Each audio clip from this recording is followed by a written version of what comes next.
Now we're going to talk about the weak side. So the weak side gets its name because of the openness of the shoulder that allows Kevin to be able to slide out through that space. So now the side that has the underhook coming up through underneath Kevin's armpit.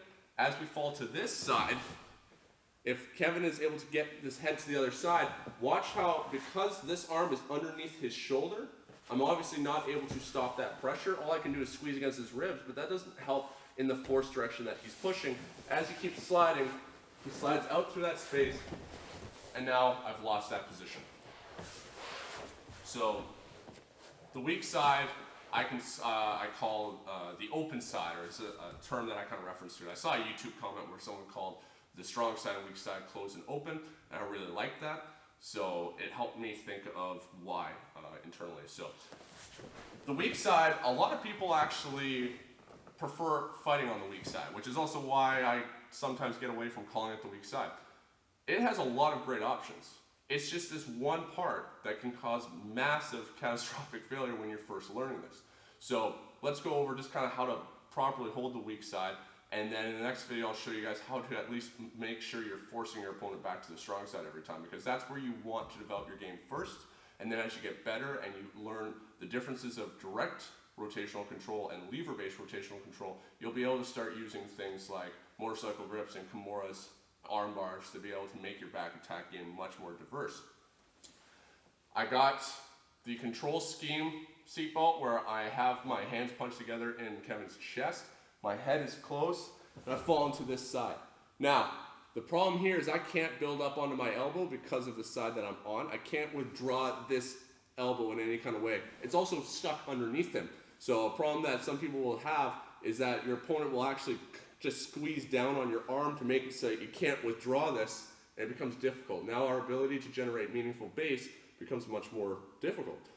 This arm, I can certainly start looking for attacks and stuff like that, but as I start to look for attacks, I start to lose the primary control, which was the seatbelt, and I'm relying more on the hooks, which can be risky at first. The most important thing here on the weak side is that my head stays on the same side. So my head is on the opposite side of my arm that's going over top. It's on the same side as the underhooking side. If Kevin manages to get his head to this side, I have basically lost this position. Until you guys start to understand lever-based control, which we can recover from this, if Kevin starts being able to drive that way, I need to find a way to bail and get back up on top. So, really crucial that you guys keep your head super tight, even using your chin potentially as a frame to dig into your opponent. So if we just move down a bit, if I'm here and Kevin drives over to the weak side, because that's the side most people are going to want to drive to escape, see how my head's away right now? I'm going to lose this. His head fills that space. I need to make sure as we fall that I'm super tight here, so that as Kevin tries to get his head to that side, he can't. Another thing that I'm able to do from here is making sure that I block his hip so that he's unable to really successfully drive himself to this side. And that's going to be increasing the pressure on this hip. So Kevin, as he's trying to turn, he wants to bring his weight and his body over to his left side so that he can get further and further away from me.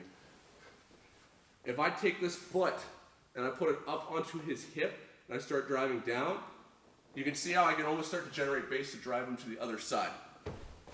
As I start to do that, if Kevin tries to drive into me, I'm able to deny his bridge a bit. I'm able to increase the pressure to his right side so he can't drive to his left. And whether I want to use that to actually move him or just use it to hold him here can be very effective. From here, I could also look to bring this leg across the body. Not looking at a body triangle, but that is absolutely, if you're flexible and you're really tall and you already do this, great, very strong. But just even bringing this leg across to this side just to help block it so I can put my foot on his hip, or I could cross my ankles here on top of his leg, kind of creating an X, pinching both sides of the leg. Here I'm fine because I'm not here where he could get that ankle lock. Because I'm shifted off to the side here, like this, there is nothing for him to get.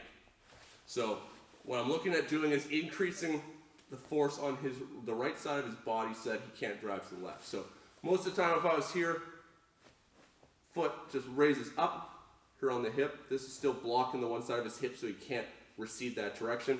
Keep the head super tight. in the next video, as you guys kind of just saw a glimpse of right there, I'm going to show you how we can start to generate base so that we can pull our opponent back to the strong side.